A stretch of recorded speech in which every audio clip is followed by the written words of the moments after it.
Hi everyone. இந்த வீடியோவில் நம்ம இங்கிலீஷ் ஷார்ட் அண்ட் சாப்டர் 11 பார்க்க போகிறோம். சாப்டர் 11 அதாவது initial hook to straight strokes and curves. So ஒரு ஸ்ட்ரோக்கோட இனிஷியலில் ஹூக் போட போகிறோம். அது எதை ரெப்ரசன்ட் பண்ணும் அப்படின்னா ஆர் அண்ட் எல். இந்த 11th சாப்டரில் ஆர் அண்ட் எல்க்கு ஹூக்ஸ் பார்க்க போகிறோம். ஸோ ஹூக்ஸ் நான் எப்படி வரும் அப்படின்ட்டு பாருங்கள். டபுள் கான்சோனன்ஸ் நம்ம ஸ்ட்ரெயிட்டாகவே எக்ஸாம்பிள்ஸ்க்கு வந்துடும். R hook to straight strokes, அதாவது ஹூக் வந்துச்சு அப்படின்னா அதை ஆருக்கு நம்ம அந்த ஹூக்கு யூஸ் பண்ணிக்கலாம். அது ஸ்ட்ரெயிட் ஸ்ட்ரோக்ஸுக்கு எப்படி போடுவோம்? ஸ்ட்ரெயிட் ஸ்ட்ரோக்ஸ்னால் என்னென்ன? நமக்கு பி, பி, டி, டி, சே, ஜே, கே, கே, இதெல்லாம் ஸ்ட்ரெயிட் ஸ்ட்ரோக்ஸ் அப்படின்னு சொல்லுவோம் இல்லைங்களா? இதுக்கு ஆர் ஹூக் எப்படி போடலாம் அப்படின்னு பாருங்கள். A small initial hook written with the right motion. Right motion அப்படின்னா இந்த மாதிரி இந்த சைடில், அதாவது கிளாக் வைஸில் adds r to straight strokes. So இந்த மாதிரி இப்போ பி ஸ்ட்ரோக் இருக்குது. பி ஸ்ட்ரோக்கு முன்னாடி சின்ன கொக்கி மாதிரி போட்டோன்னா, அதாவது ஹூக், தமிழில் கொக்கி அப்படிமா இந்த மாதிரி போட்டோம் அப்படின்னா அது பிஆர், தமிழில் பர்.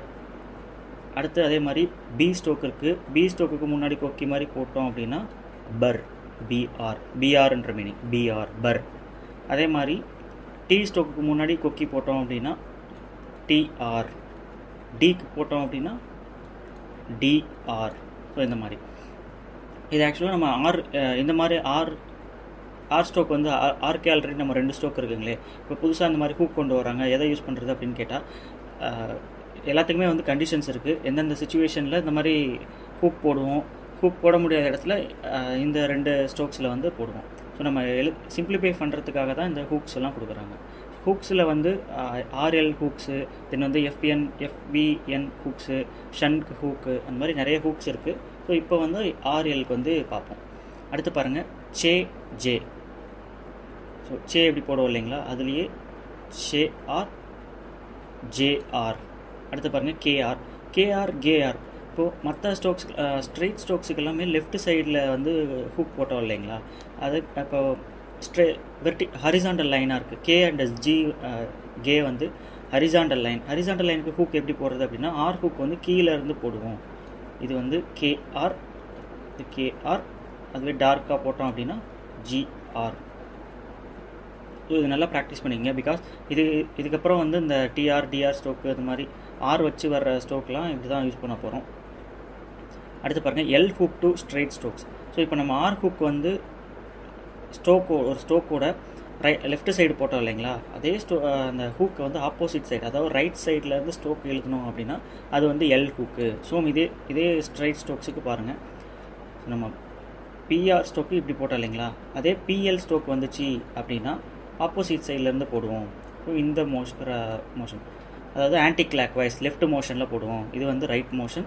பிஎல்ன்றது left motion. ஸோ இது பிஎல், பிஎல். அதே மாதிரி டிஆர் எப்படி போட்டோம்? டிஆர்ன்றது இப்படி போட்டோம் இல்லைங்களா? அப்போ டிஎல் எப்படி வரும்? டிஎல். அதுவே டார்க்காக போட்டோன்னா டிஎல், இந்த மாதிரி. அடுத்து பாருங்கள், சேஎல், சேஎல், சேஆர் நம்ம இப்படி போட்டோம் இல்லைங்களா? அதுவே ஆப்போசிட் சைடில் போட்டோன்னா சேஎல், டார்க்காக போட்டோன்னா ஜேஎல். அடுத்து கேஎல். நம்ம கேஆர் எப்படி போட்டோம்? கீழேருந்து, ஆருக்கு கீழேருந்து ஹூக்குன்னு சொன்னோம் இல்லைங்களா? அதுவே கேஎல் வரும்போது ஹூக் மேலே வந்துடும், ஆப்போசிட் சைடில் வந்துடும். ஸோ நீங்கள் மற்றதெல்லாம் ஈஸியாக ஞாபகம் வச்சுக்கலாம். அந்த கேஆர், கேஎல் மட்டும் ஃபஸ்ட்டு ஸ்டார்டிங்கில் கன்ஃபியூஸ் ஆகும். கேஆர்னு வரும்போது கீழே ஹூக் வரும், எல்னு வரும்போது ஹூக் மேலே வரும். அடுத்து பாருங்கள்,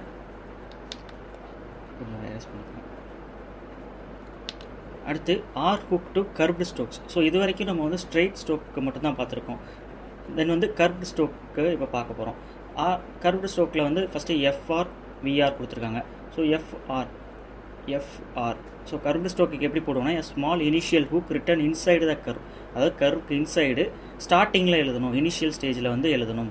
ads r to the curved stroke. So இது எஃப்ஆர். இதிலே டார்க்காக போட்டோம் அப்படின்னா விஆர். நல்லா நான் போச்சுங்க. கர்வ்டு ஸ்ட்ரோக் ஆர் ஹூக் சின்னதாக தான் இருக்கணும், ரொம்ப பெருசாக போட்டக்கூடாது. இப்போ நம்ம இந்த ஸ்ட்ரெயிட் ஸ்ட்ரோக்ஸுக்கு சின்னதாக போட்டாலும் பெருசாக போட்டாலும் பிரச்சனை இல்லை. பட் இந்த கர்வ்டு ஸ்ட்ரோக்ஸுக்கு ஃபஸ்ட்டு ஆர் ஹூக் சின்னதாக தான் இருக்கணும். பெருசாக கொஞ்சம் கேப் அதிகமாக விட்டு போட்டிங்க அப்படின்னா அது எல் ஆயிரும். அது பின்னாடி அடுத்த பாயிண்ட் பார்ப்போம். அடுத்து பாருங்கள், விஆர். அடுத்து டிஹெச்ஆர். அதுவே டார்க்காக போட்டோன்னா டிஹெச்ஆர். அடுத்து எஸ்ஹெச்ஆருக்கு போட்டிருக்காங்க. எஸ்ஹெச்ஆர், இசட்ஹெச்ஆர், எம்ஆர், எம்ஆர். ஸோ இந்த கர்வ்டு ஸ்ட்ரோக்கு இன்சைடில் ஸ்டார்டிங்கில் நம்ம ஆர் ஸ்ட்ரோக் வைக்கணும். அதே மாதிரி என்ஆர், இது உங்களுக்கு பார்த்தாலே தெரியும். அடுத்து பாருங்கள், L hook to curve strokes. So நம்ம ஸ்ட்ரெயிட் ஸ்ட்ரோக்கில் ஒரு ஸ்ட்ரெயிட் ஸ்ட்ரோக் பி எடுத்துக்கிட்டோம் அப்படின்னா, இது லெஃப்ட் சைடு இருந்துச்சு, ரைட் சைடு இருந்துச்சு. அதனால நம்ம லெஃப்ட் சைடு வந்து ஹூக் போட்டோன்னா ஆர்னு படித்தோம், ரைட் சைடு ஹூக் போட்டோன்னா எல்னு படித்தோம். அதே மாதிரி கர்வ் ஸ்ட்ரோக்ஸுக்கு அந்த மாதிரி இல்லை. கர்வ் ஸ்ட்ரோக்ஸில் வந்து large initial hook. So first அந்த எஃப்ஆர் ஹூக் போட்டோம் இல்லைங்களா, இந்த இடத்துல நம்ம இந்த இடத்துல தான் போட்டுக்கணும். இப்போ எஃப்ஆருக்கு இந்த சைட்லேருந்து போட்டிருக்கோம், எஃப்எலுக்கு ஆப்போசிட் சைட்லேருந்து போடலாமான்னா எப்படி ஹூக் வந்து ஒரு வாட்டமே வராது இல்லையா. ஸோ இது வந்து அதனால என்ன பண்ணுறாங்க அப்படின்னா, அந்த ஆர் போடுறதுல ஆரை வந்து ஸ்மால் ஹூக்காகவும், ஆர் போடுற பிளேஸ்லேயே வந்து பெரிய ஹூக், அதாவது லார்ஜ் இனிஷியல் ஹூக் பெருசாக போட்டோம் அப்படின்னா அது வந்து எல்லை மீன் பண்ணும் அப்படின்னு வச்சுக்கிறாங்க. கர்வ்டு ஸ்ட்ரோக்ஸுக்கு மட்டும் இந்த மாதிரி கண்டிஷன். So FL. அடுத்து இது வந்து எஃப்எல். விஎல் எப்படி பாருங்கள், டார்க்காக போட்டோம்னா விஎல், விஎல். அடுத்து டிஹெச்எல், டிஹெச்எல். அடுத்து எஸ்ஹெச்எல், அப்வர்ட், எஸ்ஹெச்எல். ஸோ எஸ்ஹெச்எல் வந்து நம்ம மோஸ்ட் ஆஃப் த டைம் வந்து அப்வர்டில் தான் யூஸ் பண்ணுவோம். எஸ்ஹெச் எப்படி எழுதுவோம், எஸ்ஹெச் டவுன்வர்டில் எழுதுவோம். பட் எஸ்ஹெச்எல் வரும்போது இந்த எல் ஃபஸ்ட் எழுதிட்டு அப்வர்டில் போகிற மாதிரி தான் இருக்கும் most of the times. But sometimes வந்து இந்த மாதிரி வரும். பட் ரேர் அக்கேஷனில் மட்டும்தான் டவுன்வர்டாக வரும். மோஸ்ட் ஆஃப் த அக்கேஷனில் எஸ்ஹெச்எல் வந்து அப்வர்டாக தான் வரும். அடுத்து பாருங்கள் எம்எல். எம்ஆர் வந்து ஸ்மால் ஹூக் போட்டோம் இல்லைங்களா, அதுலேயே கொஞ்சம் பெருசாக போட்டோம்னா எம்எல். அடுத்து என்எல். அடுத்து பாருங்கள், the stroke R is not hooked initially because the characters are employed for W and Y. So நம்ம ஆருக்கு வந்து ஆர் வந்து ஸ்ட்ரெயிட் லைன் இருக்குது இல்லைங்களா, இதுக்கு வந்து நம்ம ஹூக் போட மாட்டோம். பிகாஸ் இந்த பக்கம் ஹூக் போட்டால் இது டபிள்யூன்ற மீனிங்கில் போயிடும், இப்படி ஹூக் போட்டோம் அப்படின்னா அது ஒய்ன்ற மீனிங்கில் போயிடும். அப்படின்றனால ஆருக்கு ஹூக் கிடையாது. அடுத்து பாருங்கள், எஸ்ஹெச்ஆர், எஸ்ஹெச்எல். எஸ்ஹெச் அதாவது இஷ் சவுண்ட் இருக்கு இல்லைங்களா, அதுக்கு வந்து ஆர் ஹூக் எல் ஹூக் எப்படி வரும் அப்படின்ட்டு பாருங்கள். இந்த டபுள் கான்சனன்ட், அதாவது அந்த ஆர் எல் தான் சொல்கிறாங்க. SHR is always written downward. SHR வந்து எப்போவுமே டவுன்வர்டில் தான் எழுதுவோம் அப்படின்னு சொல்கிறாங்க. And the double consonant SHL is always written upward. SHL வந்து அப்வர்டில் தான் எழுதுவோம், ஆல்வேஸ் ரிட்டன் இன் அப்வர்டுன்னு தான் சொல்கிறாங்க. ஸோ இது நம்ம எக்ஸாம்பிள்ஸ் பார்க்கும்போது உங்களுக்கே அண்டர்ஸ்டாண்ட் ஆகிரும். அடுத்து பாருங்கள், ஸ்மால் ஹூக் டு என்ஜி. இங்குக்கு வந்து ஒரு ஸ்ட்ரோக் படித்தோம் இல்லைங்களா, என்ஜி இங்கு, அதாவது என் சிம்பிளை என் சைனை வந்து டார்க்காக போட்டோன்னா அது வந்து இங் அப்படின்னு படித்தோம். ஸோ அதுக்குமே வந்து நம்ம ஆர் சைன் யூஸ் பண்ணிக்கலாம் அப்படின்ட்டு சொல்கிறாங்க. ஸோ அதுக்கு முன்னாடி இந்த ஸ்மால் ஹூக் போட்டோம் அப்படின்னா என்ஜிஆர் அந்த மாதிரி மீனிங் ஆயிரும். எக்ஸாம்பிள் ஃபிங்கர், பேங்கர் இந்த மாதிரி. அடுத்து பாருங்கள், so hook forms should be called by their syllabic names as per. இது வந்து பிஆர் போட்டோம் இல்லைங்களா, அதை வந்து பர், அதாவது நம்ம தமிழில் வந்து பர் அப்படிம்போம், இங்கிலீஷில் பர். அடுத்து இப்படி போட்டோம் இல்லைங்களா, இதை நம்ம தமிழில் பல் அப்படின்னு யூஸ் பண்ணிக்குவோம், இவங்க பெல் அப்படின்னு யூஸ் பண்ணிக்கலாம். ஸோ நம்ம தமிழில் எப்படி நமக்கு ஈஸியாக இருக்கும் அந்த மாதிரி நம்ம அந்த ஸ்ட்ரோக்கை வந்து கால் பண்ணிக்கலாம். பிகாஸ் இது வந்து எழுதும்போது சொல்லிக்கிட்டே எழுதணும். Per, per. அடுத்து பல், பல். டர், டெல். ஸோ இந்த மாதிரி சொல்லிக்கிட்டே எழுதுனா தான் நமக்கு ஃபஸ்ட்டு ஸ்டார்டிங்கில் மெமரைஸ் ஆகும். அடுத்து vowels and double consonants. Vowels are placed and read to the hooked forms as they are placed and read to the simple forms. நம்ம இந்த ஹூக் ஃபார்ம்ஸ் வந்தாலுமே அதுக்குமே வந்து வவல் சைன் வைக்கணும் அப்படின்றாங்க. ஃபார் எக்ஸாம்பிள் வந்து பை, அதாவது அந்த ஹூக் சைனுக்கு அப்புறம் வந்து வவல் சைன் எங்கே வைக்கணும் அப்படின்னா அந்த ஸ்ட்ரோக்கோட right side, first place, second place, third place அங்கே தான் வைக்கணும், ஹூக்குக்கு முன்னாடி வைக்கக்கூடாது அப்படின்னாங்க. பிகாஸ் என்ன சொல்கிறது, ஹூக்குக்கு அடுத்து வர்ற வவல் சைனை வச்சு தான் நம்ம படிப்போம். பாருங்கள், இப்போ பை அப்படின்னு இருக்குன்னா ப்ளை என்ன இருக்கும்போது இது வந்து பிஎல். ஸோ பிஎல் ஒய் ஐ சவுண்டு வருது இல்லைங்களா, அதுக்கு வந்து அந்த ஐக்கு வந்து எங்கே நம்ம ஐ சைன் வைப்போம் அப்படின்னா அந்த ஹூக்கோட ரைட் சைடு தான் வைப்போம், இந்த பக்கம் போயிடக்கூடாது. ஹூக்குக்கான சைன் கிடையாது இது. இந்த பிஎல், அதாவது இங்கே பிஎல், இந்த ஸ்ட்ரோக்குக்கு அந்த வவல் சைன் எங்கே வைப்போம்னா ஸ்ட்ரோக்கோட ரைட் சைடு தான் வைப்போம். அடுத்து பாருங்கள், அப்ளைன்னு வந்தாலும் அப்ளைக்கு வந்து ஸ்டார்டிங்கில் ப்ளை நமக்கு தெரியும், அப்ளை அப்படின்றபோது ஃபஸ்ட்டு ஆ மட்டும் வருது இல்லைங்களா, வவல் சைன். ஸோ அந்த இடத்துல வவல் மட்டும் வச்சுருவோம், வவல். அடுத்து பாருங்கள், லீடர் அப்படின்னு போது இப்போது இது டர் சைன் பார்த்துருக்கோம் இல்லைங்களா, டர் தான் ப்ராக்டிஸ் பண்ணோம். ஸோ லீடர், இதுக்கு உண்டான வவல் சைனை வந்து டர் சைனோட தேர்டு பிளேஸில் லெஃப்ட் சைடில் வச்சுருவோம். அடுத்து பாருங்கள் லீடர், லீடர்லெஸ், பிட்டி, ப்ரெட்டி அப்படிங்கும்போது ப்ரிட்டி, நம்ம ப்ரெட்டி அப்படின்னு சொல்லுவோம். அது வந்து ஆக்சுவலாக ப்ரொனவுன்ஸ் பண்ணுறது ப்ரிட்டி அப்படிம்பாங்க. ஸோ ப்ரிட்டி, பிஆர் ஸ்டார்டிங்கில் வருது இல்லைங்களா, ஸோ ப்ரிட்டி வவல் சைன் வச்சுருவோம். அடுத்து பீட்டர்லோ, ட்ரை, டிஆர் சைன் வருது இல்லைங்களா, ட்ரை. அடுத்து ட்ரைஃபிள். ஸோ இங்கே பாருங்கள் ட்ரைஃபிளோட எஃப்எல் சைனும் சேர்த்து விட்றாங்க. ட்ரைஃபிள்.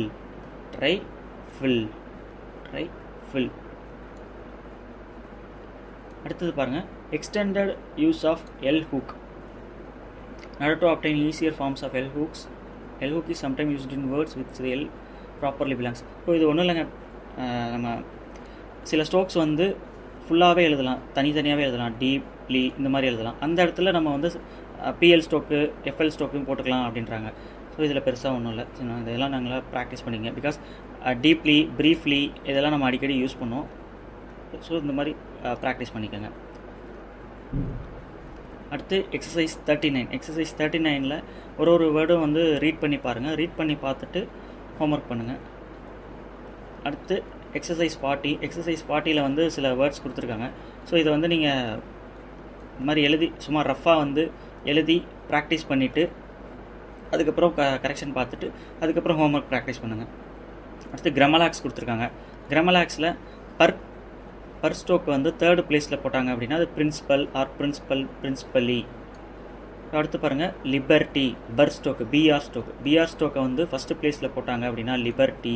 செகண்ட் பிளேஸில் போட்டாங்க அப்படின்னா மெம்பர், ரிமெம்பர்டு எல்லாத்துக்குமே செகண்ட் பிளேஸ் பர் ஸ்ட்ரோக்கு.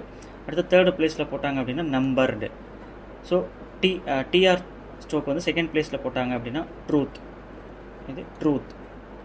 அடுத்து டிஆர் ஸ்ட்ரோக்கை ஃபஸ்ட்டு பிளேஸில் போட்டோம்னா டாக்டர், டாக்டர். அடுத்து செகண்ட் பிளேஸில் டிஆர் சைன் போட்டோம் அப்படின்னா டியர். தேர்டு பிளேஸில் போட்டோம்னா டியூரிங்லாம் நம்ம அடிக்கடி யூஸ் பண்ணுவோம். ஸோ சேஆர் அது வந்து சேர், செகண்ட் பிளேஸில் போட்டாங்க அப்படின்னா சேர். தேர்ட் பிளேஸில் போட்டால் சீர். அடுத்து வந்து பாருங்கள் ஜேஆர் சைன் வந்து ஃபஸ்ட்டு பிளேஸில் போட்டாங்க அப்படின்னா லார்ஜர். பிகாஸ் நம்ம லார்ஜுக்கு படிச்சிருக்கோம் இல்லையா, ஜே சைன் தான் லார்ஜ் அப்படின்ற கிராமலாக்கு. ஸோ அதோட ஆர் ஹுக் போட்டாங்க அப்படின்னா லார்ஜர். அடுத்து கேஆர் சைன் வந்து கேர். பாருங்கள் கிராமலாக்ஸ் யூஸ் பண்ணி உங்களுக்கு பேராகிராஃப் கொடுத்துருப்பாங்க. ஸோ இதை நீங்கள் ஒரு வாட்டி ரீட் பண்ணி பார்த்துட்டு அதுக்கப்புறம் ஹோம்ஒர்க் ப்ராக்டிஸ் பண்ணுங்கள். ரீட் பண்ணி பார்த்துட்டு அதுக்கப்புறம் ஹோம்ஒர்க் ப்ராக்டிஸ் பண்ணுங்கள். அடுத்து வேர்ட்ஸ் கொடுத்துருக்காங்க, இதையுமே நீங்கள் வந்து ட்ரை பண்ணிவிட்டு இப்போ டியர் சார் இந்த மாதிரி ரஃபாக வந்து எழுதி பார்த்துட்டு thank you for yours of the first இந்த மாதிரி ரஃபாக எழுதி பார்த்துட்டு அதுக்கப்புறம் பின்னாடி ஆன்சர் பார்த்துட்டு அதுக்கப்புறம் ஹோம்ஒர்க் ப்ராக்டிஸ் பண்ணுங்கள். ஸோ தட்ஸ் ஆல் இந்த வீடியோ. இந்த வீடியோவில் வந்து மெயினாக வந்து நம்ம ஆர் அண்ட் எல் ஹூக் வந்து பார்த்துருக்கோம். இதுக்கப்புறம் பின்னாடி சில ஹூக்ஸ் வந்து பார்ப்போம். இந்த ஆர் அண்ட் எல் ஹூக்கில் கன்ஃபியூஷனே வேணாம். அதாவது ஸ்ட்ரெயிட் லைன் ஸ்ட்ரோக்ஸாக இருந்துச்சு அப்படின்னா லெஃப்ட் சைட்லேருந்து ஸ்டார்ட் ஆச்சு அப்படின்னா அது வந்து ஆர் ஸ்ட்ரோக்கு, ரைட் சைட்லேருந்து ஸ்டார்ட் பண்ணோம் அப்படின்னா அது எல் ஹூக்கு. கர்வ்டு ஸ்ட்ரோக்ஸுக்கு வந்து நம்ம ஸ்டார்டிங்கில் ஸ்மால் ஹூக் போட்டோம்னா அது வந்து ஆறு, அதுவே கொஞ்சம் லார்ஜ் ஹூக் போட்டோம்னா அது வந்து எல்லு. ஸோ இவ்வளோ தான் அது கான்செப்ட்டு. இந்த வீடியோவில் உங்களுக்கு ஏதாவது டவுட் இருந்துச்சு அப்படின்னா கீழே கமெண்டில் சொல்லுங்கள், கிளாரிஃபை பண்ணுறோம். தேங்க்ஸ் ஃபார் வாட்சிங்.